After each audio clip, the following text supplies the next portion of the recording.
Okay, well, this is Sylvia Kula, and I'm Jeff Alsbrook, and we run a firm called Standard. We're the two partners, and we have 6 employees. We've been in practice for about 10, 12 years now. We do a lot of retail and residential work. For me, architecture is lifting someone's spirit through space. Well, I think architects are really valuable to a lot of people in society, or a lot of groups in society, whether it's urban planning or bringing a vision to someone's business or to their lifestyle or whatever it is. I think that architects are in a unique position to bring a lot of things together and sort of represent the world in a better way, or in a more clear and organized way, and that they can. I feel that architects can sort of put together a vision for the future that people can't see today. You can also synthesize. I think you can put together a vision for. I think there's also different groups. There's groups which are in power and groups which are not in power, and I think you can have both. You can put together that vision for people who already do have power or means, but you could also, I think, I think about schools I worked on and public buildings. You can basically make an environment for a broad range of people to enjoy and to kind of foster, their development, or how they enjoy life, how they experience their environment, kind of open up their mind in the best sense. That's, when you reach that, I think that's kind of the best architecture can do. Yeah, that's a good question for us, because we're not a firm that's using the latest technology to create form, I wouldn't think. Our goal with technology is typically to meet deadlines. We typically work to very fast schedules, and the more technology advances for us, the quicker we're able to achieve goals in the office. And also our work, I feel, relies on a certain level of precision, and we're able to use technology to demand precision from the builders more. I actually think, can I maybe frame it differently? I think what's really unique to us in terms of technology is that we were educated in different continents, both of us. You got your main education in Ohio and SciAc. You also studied in Frankfurt and in Holland, right? And Switzerland. And you worked in Switzerland, and you worked in England, and I got my education in Germany, and then continued education in the United States. And we had this unique access to a broad range of theories and influences. And a lot of the influences are much more from East and all the way over from Europe, and it was a very unique starting point, actually. My education is all East Coast education and European education, and I came with that to Los Angeles, and a very important part of your life, of your education, was in Europe too. When you had your work in England, the studies you did in Frankfurt, and so on and so forth. And we actually, I think, were a little bit upstream for a long time.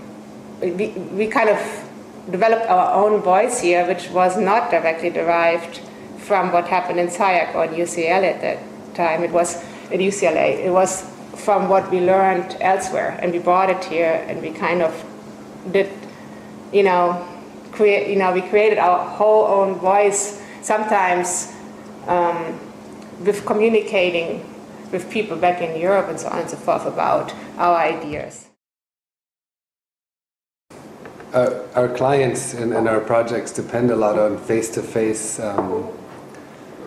meetings and collaboration, and I would say that on a weekly basis I'm face-to-face with our clients, 5 to 10 times a week. You're meeting with clients, and many of our clients are friends with the other clients, and that's the core of our networking. There's parties and other events that we go to, and we see our peers and also faculty members of the local universities and so on. So I would say it's mostly the client-based networking, but also going to reviews at the universities and going to parties and meeting with our peers. Yeah, I was actually there was a shift at one point where the networking was all peers and kind of developing and starting new ideas.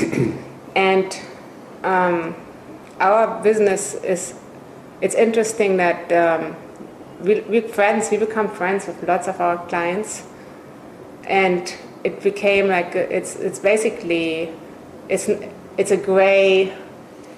It's not black and white. It's like kind of there's a combination of having friendships and doing business together on that level a lot, on many different levels, and lots of them we stay friends with after after the project is done, and we see each other over many years.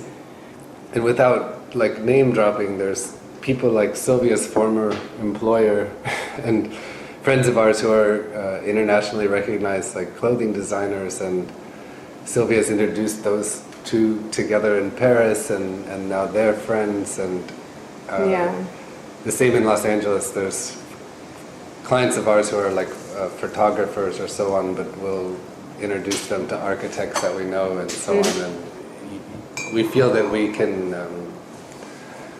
extend the network and foster kind of interaction that we think people like each other or so on. We can extend the network, I would say. I had a lot of gut feeling.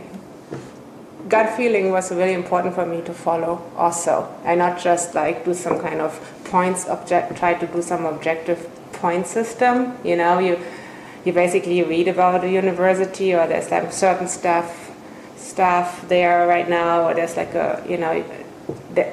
what's nice, many universities publish student work, and it's available. There's theorists, their books are available, so and I created a kind of interest without really totally understanding what the university is about, because that's what you obviously know when you go to, and that guided me well, both in Germany as well as here in the States. That what I felt,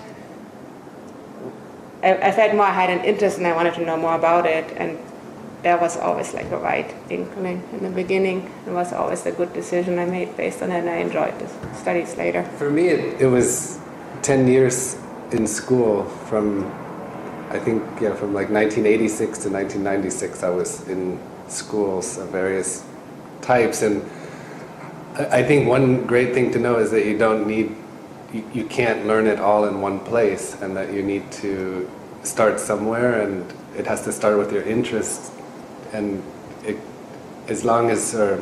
ultimately I would say that you balance out these things. It's an exploration where you start with an interest in one thing, and then you move from place to place to kind of complement what you learned before. But I wouldn't ever want to be dogmatic or fixed in one place or one position. Mm-hmm. One thing which is also great, which we both had the opportunity to do, and I think almost everybody, if you just go to one university, let's say, that's your resources, and that's what you can do. There's a lot of supplemental education, like summer schools and seminars, and I attended summer programs at different places. You did so in Holland, and you get exposed. If you look past your university for this kind of enrichment, it also can provide you with meeting different people and seeing different places. Both those, I would say, it's all about service. You have to do good work, but you also have to service your clients and the people that will bring you more work. You need to do a good job the first time, or keep. It's not just a matter of designing your vision, but it's a matter of understanding how to get it built and how to get it built for a price and for a schedule and so on. And to me, that's about understanding what the client's goals are in the process and servicing those goals. And there doesn't have to be a conflict. One of the skills you need to develop is to be true to your goals as an architect, or to the idea you developed in the beginning for that specific client, and then do all these other things simultaneously, because that's what matters. What matters to the client, the obvious things you said, schedule and money, but there might be other things which are just important to them, and I think if you need to take this seriously, and also if there's maybe some support necessary to get over a certain hurdle or to solve some problem, then you should provide that support. It's always, no matter how you get your future project with a recommendation from that client, or if the next client want to have references, you want to have a network of happy people who like to work with you in order to grow. And also what I find is, if you try to bring things together versus being controversial, you have to be firm in your beliefs, but you don't want to become controversial because of that. And if you work together, everybody actually gets on board and pushes the project towards the same goal. And that's usually makes for a better project. I've experienced it in many different ways, and that includes the contractor too. If the contractor, if you can communicate the goal to the contractor, and they get excited about their project because it opens up opportunities for them in the future, because they do something special, they do something different, they develop their own skills, then it's perfect if you get both the client and the contractor to believe in what you want to do.